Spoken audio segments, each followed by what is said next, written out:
It's good to be here tonight. And Andrew, when he asked me to speak, he said we're going to start to speak on essentials of the faith. And so the topic that he has given to me is actually Romans chapter 3, verse 23. How many of you could repeat that from heart? Can you say it?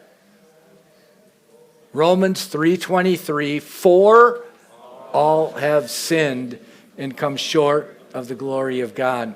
It's a very familiar verse, but what I would like to do tonight is I'd like to take that verse and sort of set it apart the way God does, because there's sort of a context in the book of Romans that will help us understand that, I hope, just a little bit clearer.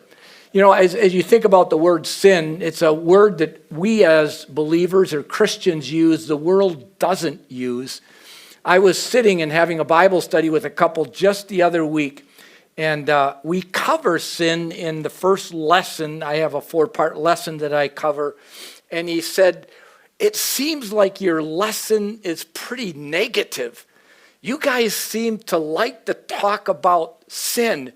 So I had to back off a little bit and try to explain to him why it's so important for those who are interested in God to understand what sin is.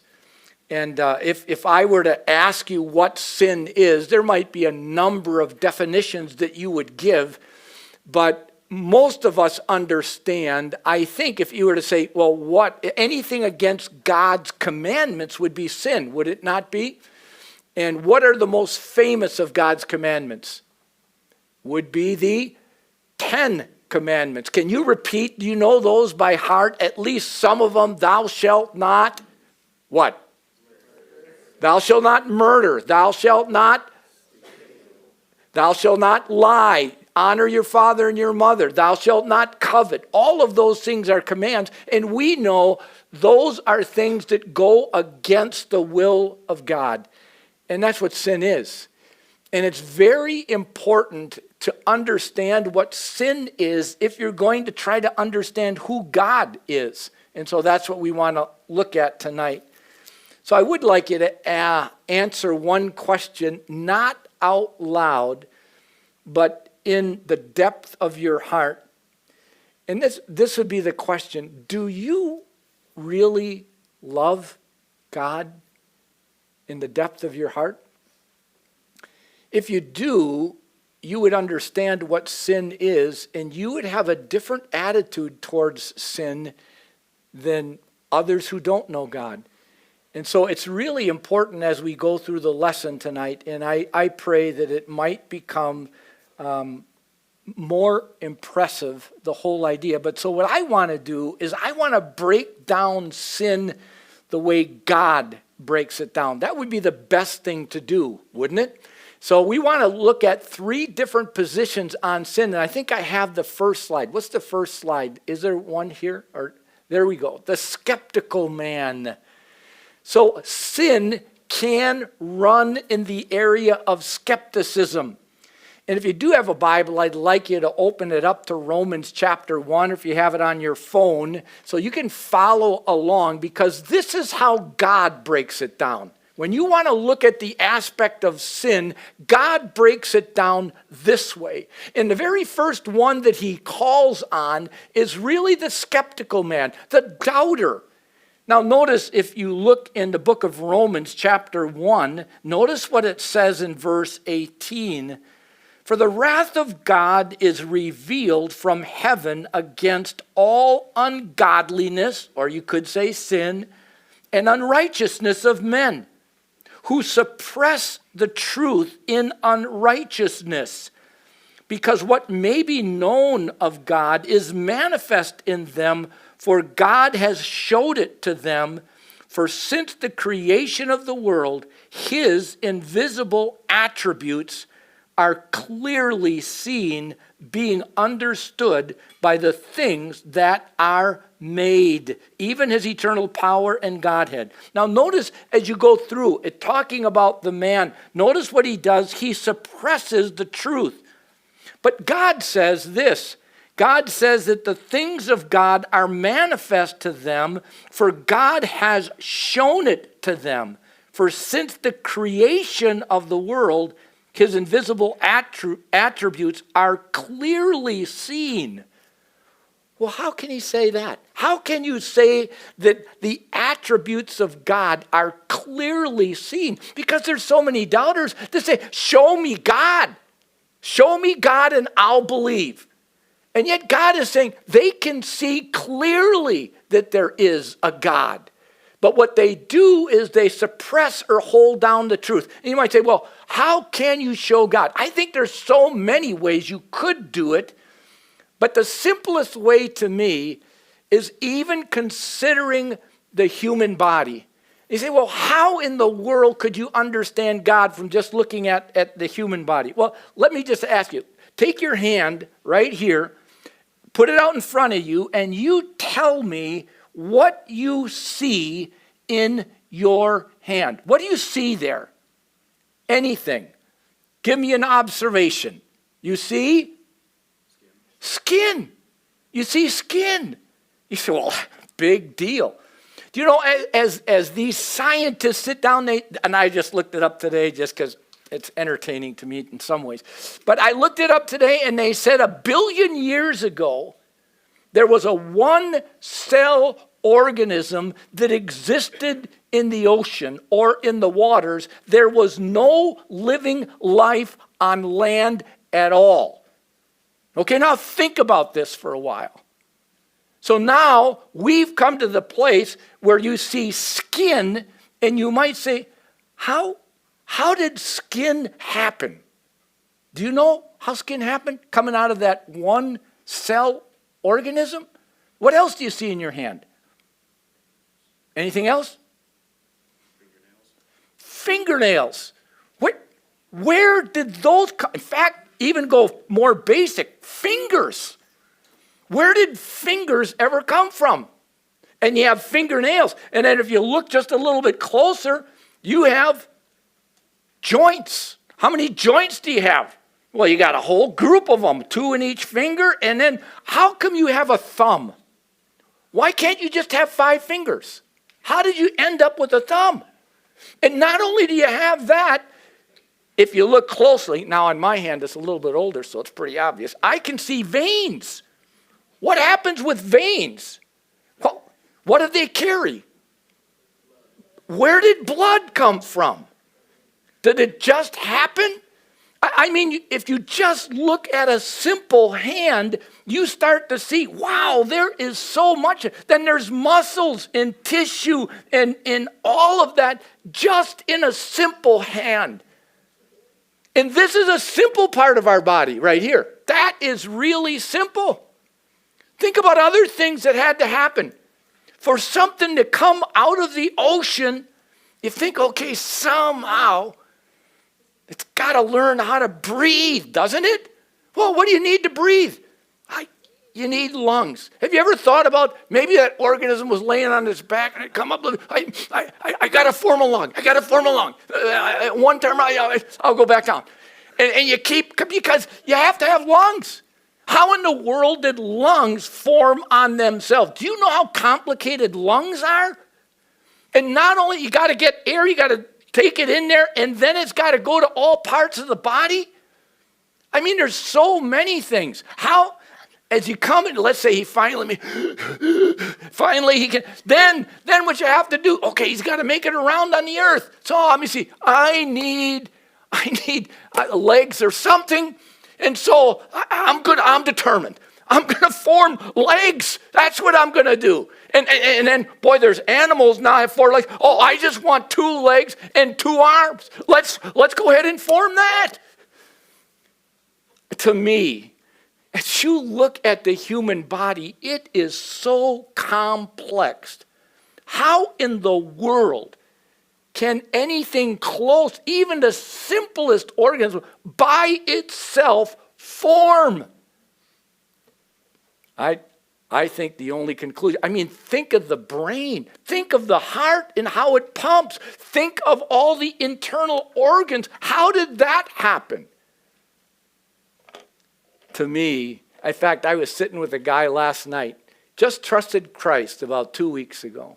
And he said, we started talking about some of this stuff. He said, I just could never buy it. I just could never buy it. And part of the reason was the human body. And, so many things, they can't just happen on their own. And a lot of times, no, there'd be millions of years that have taken place, millions of years, and it just formed by itself. I'm telling you, it just formed by. And then I would say, well, okay, how is it doing now? Could you show me? If we have 5 fingers, are there some organisms that maybe just have started with 1 finger? Could you show me the 1-fingered part that's developing? Or could you show me, please, something that is forming a lung and can't quite breathe? Can you show me that one too? Can you show me a lot of different things in transition? And can they show you that? No, they can't show you that. They just say it takes millions of years and you have to believe that. You have to take their word on it. And I'm just saying, I think it's obvious from what God is saying here, anybody that is honest with themselves will realize somebody designed this human body. It did not happen on its own. There is a designer. And that's why when you look at the scriptures, it says, as we just read, he says that as you look at it, that the things of God are manifest to them, for God has shown it to them. He has. The body is just one testimony. The plant life is another testimony. The stars and the moon, another testimony. It's all there. But they suppress that truth. That's the skeptic. That's what he struggles with. In fact, as you look at it, notice verse 18. And it says, as they go through, as they reveal it to them, it says, because when they didn't notice, but as they would go through, verse 20, because as those things are seen that are made, even as eternal Godhead, it says, they are without excuse. They have no excuse to not believe in a designer, a creator. That's what God says. Those aren't my words. But I mean, it even goes on. As they suppress the truth, they are without excuse. If you go down to verse 21, because although they knew God, they did not glorify him as God, nor were thankful, but they became futile in their thoughts. That's what God says as you go through it. They became futile in their thoughts. In fact, it goes on to say, verse 22, they profess themselves to be wise. Is that true? Do they do that?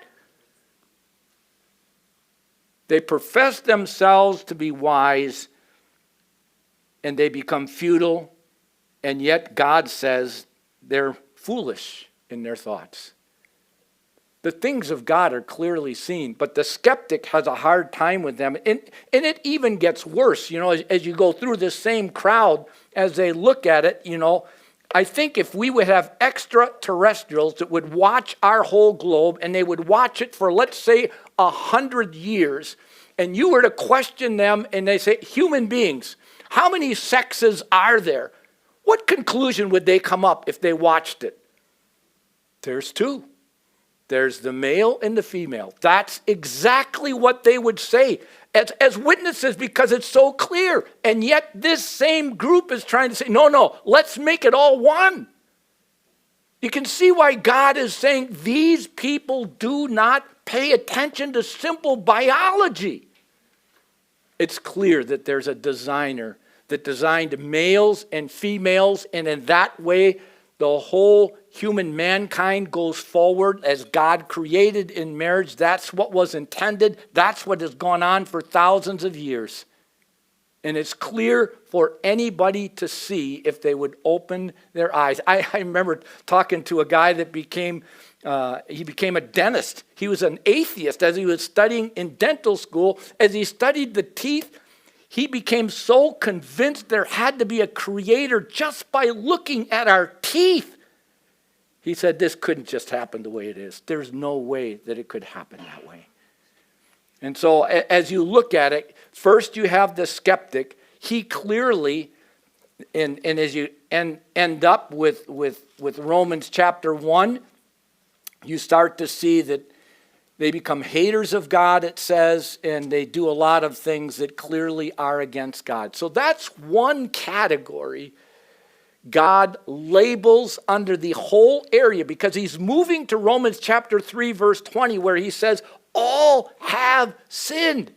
So maybe you're a skeptic. Maybe you can think that through. You may not be a skeptic, but there's several other categories that God wants to cover before he makes that final conclusion that all have sinned. So let's move to the second one if we could, and that would be the moral man.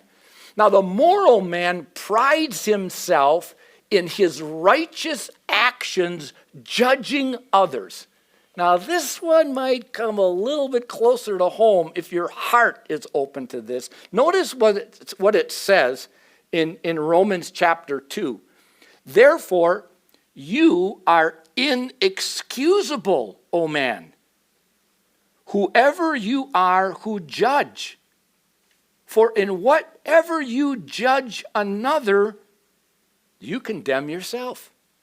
Now, this is an interesting one as you go through, so I tried to think this one out just a little bit. But the moral man prides himself in his understanding on how people should act. And I hope there's some of that here. We should know how to act. But you know what gets us into trouble? It's how we judge others and how they act. For instance, let's just think through this whole idea. Let's say you're watching a movie, and in the movie, a boy or a son has a birthday, and the father totally forgets the birthday. What are your thoughts of the father? Why, that scoundrel, that idiot, why in the world can't he even just remember his son's birthday? This is ridiculous. You know, I don't know if you would think quite that way. I might think that way. But anyway, that could happen. And yet, if we would be moved in that direction, have you ever tried to look at your life from somebody else's perspective and wondered how many times you are thoughtless of others? Kids with their parents, or maybe a younger sister or brother who wants to do something, but you're thoughtless, and yet you might condemn someone for being thoughtless, unaware that you yourself are thoughtless so many different times in your life. And God says, you are inexcusable, is what God says. There would be so many different areas you could think about. I tried to think through some. As you think about it, it says, know-it-all. Have you ever been around somebody that's sort of a know-it-all and it just digs you the wrong way? And yet, someone could come ask a question of you and you spurt out the answers, and lo and behold, you do the very same thing. That could easily happen. Have you ever thought somebody was sort of stuck up? At least that's the term we use. Do they still use that term today? In other words, they think a lot of themselves. They seem stuck up. They really don't recognize you, and it just irritates you. Have you ever thought how often you might be doing the very same thing to somebody else who you don't think that's important? You actually are stuck up as well. There's other things as you go through. How about not being totally honest? When you talk to somebody and they tell you something and you know in your gut, they're not really telling the truth. Why don't they just tell the truth? And then lo and behold, there's times when somebody asks you a question and you really don't want to share the whole truth. But you see it in somebody else, but you don't see it in yourself. We do that all the time. How about someone on their cell phone not paying attention to you at all? Does that ever happen to you? Where you're visiting with someone and all of a sudden, there's a call, and they start working on their phone and they do all of that, and you're just sitting there. And you say, how inconsiderate of this person. Here I am. I'm first in line. And now somebody sends a message to them and they take that message before me. And yet, what do we do? Oh my word, we do the same thing. There are numbers of things. You remember the story of David? Remember the story when he had committed adultery with Bathsheba? Do you remember that story? And then Nathan the prophet came to David and he told him a story. Remember what the story was about? There was this poor man that just had this one little ewe lamb. That's all he had. And the lamb actually stayed in the house, slept with that family. It meant everything to them. And then there's this rich neighbor that he has a visitor that's coming, or the king has a visitor coming, and he doesn't want to use any sheep of his own to feed the visitor. So what does he do? What does he do? Goes to the poor man, grabs that sheep, and uses that sheep. And David listened to the story. And then what did Nathan say to David? David got enraged. How dare someone do something? That man will pay fourfold. And then what did Nathan say to him? David, you're the man. In other words, here he was so ready to judge someone else for what they were doing, and he was guilty of doing the very same thing. The moral man. The moral man. So as we consider, first of all, there's the skeptic, then there's the moral man. How about not being generous? Don't you enjoy it when someone is generous to you? My wife catches me on this all the time. And it's funny how it goes, because my wife is a great cook, and we have the whole family over, and for a lot of different occasions, and I love desserts. And I see my wife, as we're done with the meal, she starts divvying out everything, and she's going to send almost everything out of our house and leave me stranded without dessert. That's preposterous. You can't. I don't say it that way, but the generous attitude that I have is not always there, believe me. And my wife points it out to me. I really enjoy it when people are generous to me. I love it. But then here I am, not very generous to others. And so the moral man, even though he has a good understanding of the elements of God and everything else, he sort of sets himself up as being this good and righteous person. And as we read before, this is what God said. Therefore you are inexcusable, O man. Whoever you are who judge, for in whatever you judge another, you condemn yourself. So if we stood before God, thinking that we were really righteous, could God bring up any incidents? Hey, let me just talk to you about this. Did you ever see what you did here and there and there? And God is just saying the moral man is not going to stand before God, because very often in his own heart he'll judge others, and he himself is guilty of doing the very thing that he judges. That might hit a little bit closer to us, wouldn't it? But there's a third man that God brings up when he's defining sin, and that's the religious man. And so the religious man prides himself in spiritual things. Now, let's just read a few verses here about the Jew, because the Jew did this very well. And it says, verse 17 of chapter 2, indeed, you are called a Jew, and rest on the law, and make your boast in God. And know his will. Did they? They knew his word. They knew his will. They were above everybody else. They had this knowledge. And it goes on to say, you approve things that are excellent, being instructed out of the law, and are confident that you yourselves are a guide to the blind. Aren't we though? I mean, Those that don't believe, I mean, we're sitting way up on high in light, a light to those who are in darkness, an instructor of the foolish, teacher of babes, having a form of knowledge and truth in the law. You therefore who teach another. What does the rest of it say? Do you teach yourself? That's a good. You who preach that a man should not steal. Do you steal?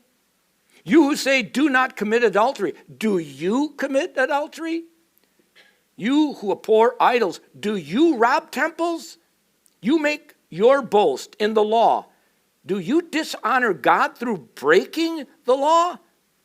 And then it says this, the name of God is blasphemed among Gentiles because of you. And so as you look at this man, he's a religious man. And then in chapter 3, notice what it says, verse 1. What advantage then has the Jew, or what is the profit of the circumcision? Much in every way, chiefly because to them were committed the oracles of God. So they prided themselves.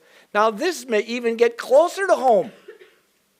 We hang around church, we hang around others, and believe me, I'm glad that you do. And you hang around others, and you start without even knowing to pride yourself in all of their knowledge of the law. But you really teach yourself? There's a number of things here. As far as adultery, you all know Jesus is teaching. He said, you have heard it said by them of old, you shall not commit adultery. And we knew that. We know that. The Jews knew that. That's sin. But I say to you, whoever looks upon a woman with lust has already committed adultery in his heart. Here's the Jewish people so proud of knowing the law, and yet how many of them do you think were guilty of this? I often, when I'm sitting talking to people in our first Bible study, we go over that. I give the scenario. I say, well, let's just say that we were standing in my case, it's a Pastor Adam standing in front of the church, and Pastor Adam said, now, all of you men in the church or young men who are guilty of adultery, I'd like you to stand up. Now, I'm sure he would never do that. But I would guess if that was true, some would have to stand up. But if Jesus stood in front of our auditorium and he said to the men and to the young men, with this definition, whichever one of you has had lustful thoughts in the wrong way, would you please stand up? How many men do you think would stand up? I mean, when I sit and talk and have Bible studies, the guy will say, I think all of them would stand up. And I would pretty much agree. And Jesus just taught it so differently. Religious people just prided themselves. He said, you have heard it said by them of old, thou shalt not murder. But I say to you, whoever is angry with his brother without cause is in danger of judgment. Same scenario. Pastor Adam stands up, or Pastor Pat stands up. Which of you are guilty of murder? And I would hope nobody would stand up. That's what I would hope. But if Jesus was on, how many of you have been guilty of anger against someone without just cause? How many people would have to stand up? And I have studies with people all the time say, I think everybody would have to stand up. Now listen, to God, the attitude of anger and the attitude of murder, one and the same, folks. At least the attitude. I'm not saying they're guilty of an action, but God sees the very heart of everything that goes through our mind. There's nothing secret to God. He knows where everybody is at. He knows how often they violated the law. That's why he's saying, you that know the law and teach the law, do you teach yourself? The one that used to, and I share oftentimes as I go through the study, Jesus said in the same sermon, and this sermon he delivered to a religious crowd, it'd be just like this. He said, men will give an account of every idle word that they use, for by your words you'll be justified, and by your words you'll be condemned. Now, this was me. Of course, I wasn't saved at the same time that some of you are, but a little bit after age 20 is when I got saved. But I remember as a young person, we'd go out and shoot baskets behind the school, and I would never use a foul word in front of any of my family, in front of my mom and dad. I wouldn't dare do it because I would get in trouble, and I knew it. But when my buddies came down to shoot basketball, and we started to shoot, man, they started to let the words fly. Well, I wanted to be just like them. I did too. Then I went to work at an American can company, and I worked on the shipping dock. That was a rough place to work. And I'm telling you, the language was tough. And they let the language fly. I wanted to be one of them, so I let the language fly too. So when I read this verse, my first question is, who can count all of those words? Felt ashamed. But you see, sometimes we know what's righteous, but we really don't consider where our heart is at. So when God defines, he's getting to Romans chapter 3, verse 23. He's getting there, but he's giving you the different categories. The skeptic man, he's in danger because he doubts the very things that are clear. He suppresses the truth. It doesn't come through, and he doesn't believe in God. He's in trouble. Then you have the moral man who thinks he has all these morals in place, and he ends up even on do you know how often we judge people and don't even think about it? You go through one day and watch yourself and watch how you judge a person because they do this and that, and yet we do the very same thing. And then the religious man, he knows all the law, yet in his heart, he doesn't really keep it. See where God's headed with all of this? If you take into account all of those things, who stands innocent before God? Anybody? Nobody stands innocent before God. And that's why in Romans chapter 3, verse 23, even before that, this is what God says in Romans chapter 3, verse 10, as it is written, there is none righteous. No, not one. I love the phraseology of the Bible because there is none righteous. Yeah, but my grandma, she was really a good person. No, not one. That's what God says. There is none who understands. There is none who seeks after God. They have all turned aside. They have all together become unprofitable. There is none who does good. No, not one. Because God knows all. And then he comes up with the concluding statement, verse 23, the one we're after. All have sinned without exception. And you might say, boy, oh boy, that's depressing. But there's good news here. Well, what do you mean there's good news? Here's a statement that Jesus made that gave me such hope in my life. And he said it in Mark chapter 2, verse 17. He said this, I did not come to call the righteous. I came to call the, what? Sinners. I came to call the sinners. Now listen to what Jesus is saying because it's so important as you go through. I did not come to call the righteous. According to what we just studied, how many righteous people are there? How many? There aren't any. So this is what Jesus is saying. I am not going to call people who think they're righteous. I'm not calling them. I will only call the people who recognize who they are. He came to call the people who know they're not righteous at all. That's it. And so people that congregate in a church or wherever, and they think they're okay and they think they're righteous, God can't call them until they understand what sin is, so they can see themselves guilty before a holy God, and then they'll run to Jesus. You try to run to Jesus like you're righteous, it's to no avail. It won't help you at all. You run to Jesus as a sinner. That's what you do. You say, God, I'm not even worthy of your love. And you run to him. God, I'm just a sinner. And then Jesus said, come on. Come on. There's forgiveness at the cross. There is forgiveness at the cross. And that's where the heart gets converted. But he has to realize that he's a sinner first. The old Puritans used to say this, and it was always so wise, and it always stood out to me for a long time.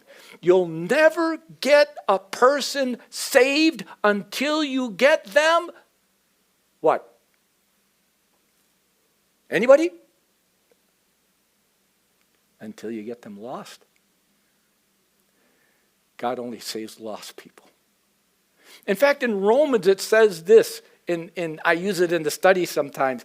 It says that God demonstrates his love for us, but Christ died for the ungodly. That's what it says in Romans chapter 5. Well, think about it for a while. If we were to go around in the neighborhoods and knock on doors and run into Mr. Smith and say, hey, Mr. Smith, would you consider yourself an ungodly person? What would Mr. Smith say to us?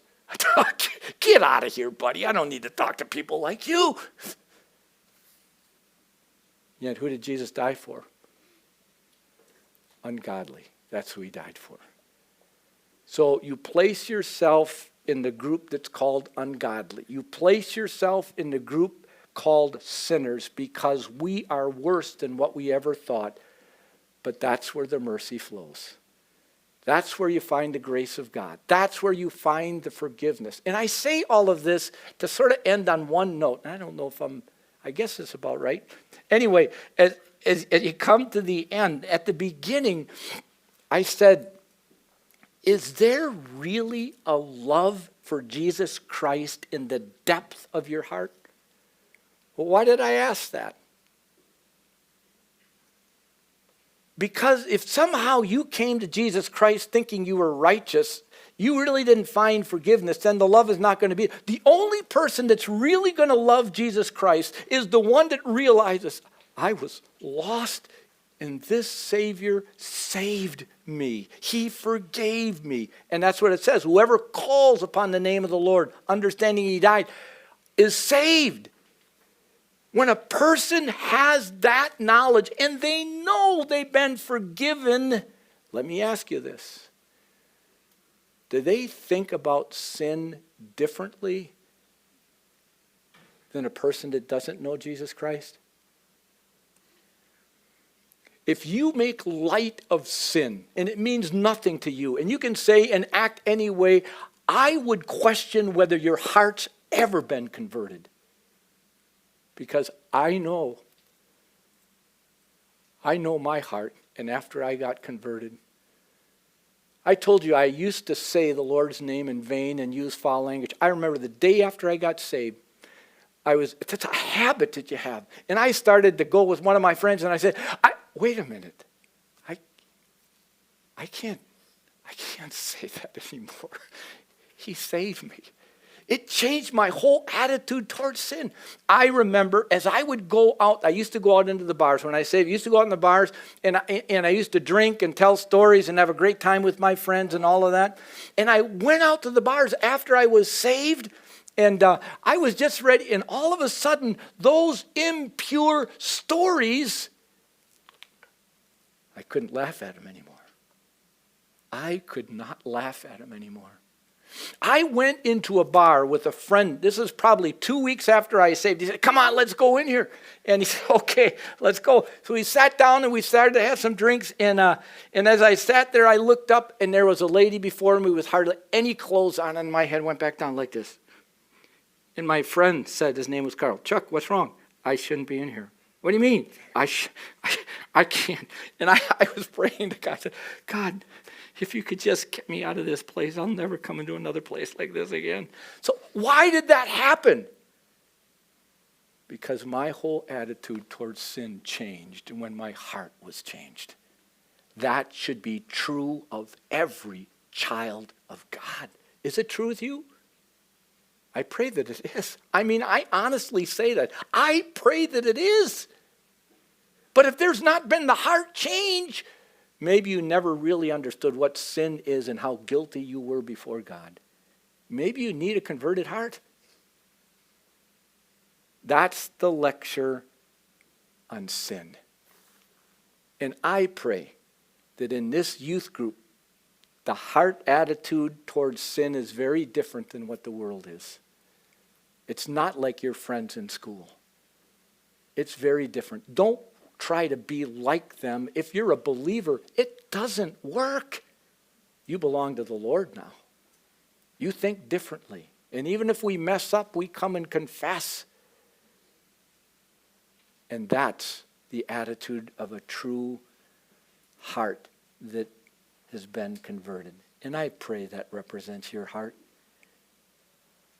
Let's just bow in a word of prayer and then we'll let you go. Father, we thank you so much for your word. Your word is so clear. And Father, I thank you for your great love for this group right here. Your great patience. You know every single heart of every person in this room and where they stand with you. And you love them more than what we could ever imagine. And you desire them to walk with you and to look at sin the way you look at sin. That's what you desire. And Lord, we fall down. We're not perfect in this. But I pray that there are many hearts that love you in this group, and they'll grow in their love for you. Father, if there would be people here tonight who have never had their heart changed by Jesus, I pray that maybe tonight would be that night. Bless their conversations as they gather around the table with each other and share honestly where they're at. May you guide every discussion. In Jesus' name, amen. Okay.